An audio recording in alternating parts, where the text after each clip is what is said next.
ऐसा ही हुआ ना, जिन राज्यों में आप भी नहीं लेकर आए हो और जिन राज्यों में रुस्तम जी यदि लागू हो गया, उत्तराखंड की बात कर लें, गुजरात की बात कर लें, असम की बात कर लें, मध्य प्रदेश की बात कर लें, तो क्या कांग्रेस की सरकार आएगी तो यहां से ईसीसी खत्म कर देगी?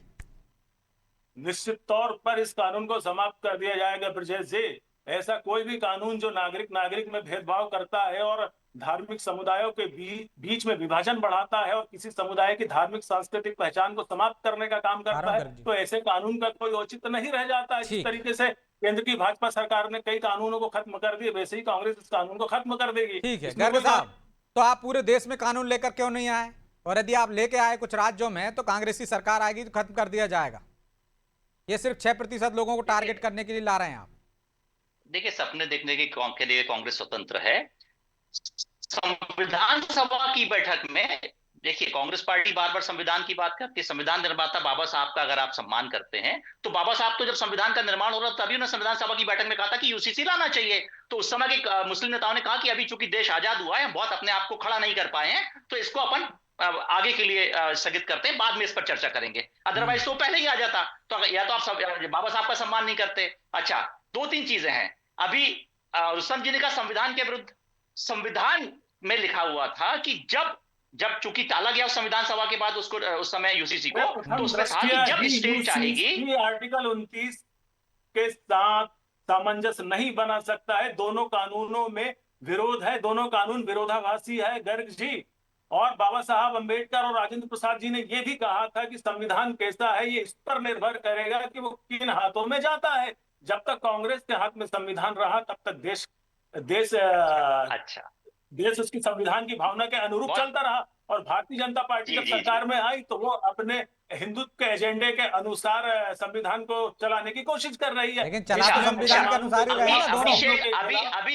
अभी शेख रुस्तम जी ने क्या कहा? हमारे राष्ट्रीय नेता शेख रुस्तम जी ने क्या कहा? हमारे राष्ट्रीय नेता राहुल गांधी जी ने कहा कि मुसलमानों के मुद्दे को प्रखरता से उठाइए। क्यों? देश में और समाज के लोग नहीं रहते, उनके मुद्दे नहीं हो सकते। तो ये जताता है कि ये धर्म की राजनीति करते हैं। उन्होंने क्यों कहा मुसलमान जिस भी अल्पसंख्यक के मुद्दे उठाए उसका खुलकर नाम ले। आप अपनी रिकॉर्डिंग सुन लीजिए।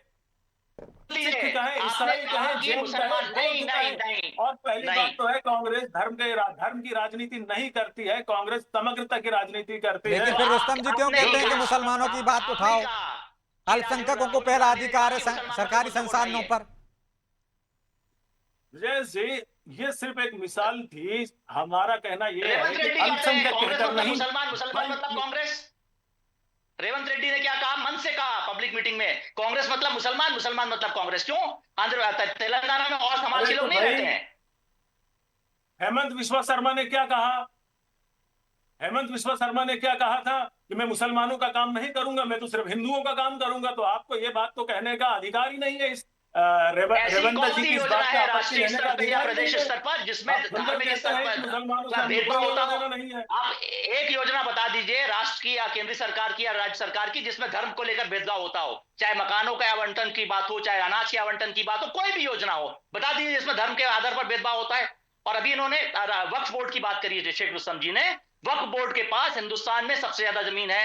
मुझे एक बात का जवाब दे दीजिए, वक्फ बोर्ड की कितनी आय होती है और उससे मुस्लिम समाज के या इस्लाम के उन्नति के लिए, इस्लाम को मजबूत करने के लिए कौन सा काम करते हैं आप? वक्फ बोर्ड की जितनी संपत्ति है उतनी संपत्ति दुनिया के लिए आपके पास क्या सिर्फ वक्फ संपत्तियों का सहारा है? मुसलमानों की नहीं है। वक्फ संपत्ति पे आपके समाज के लोग जबरन कब्जा करके उसका सदुपयोग खुद के लिए कर रहे हैं, समाज के लिए नहीं कर रहे हैं। गर्ग साहब, रुस्तम जी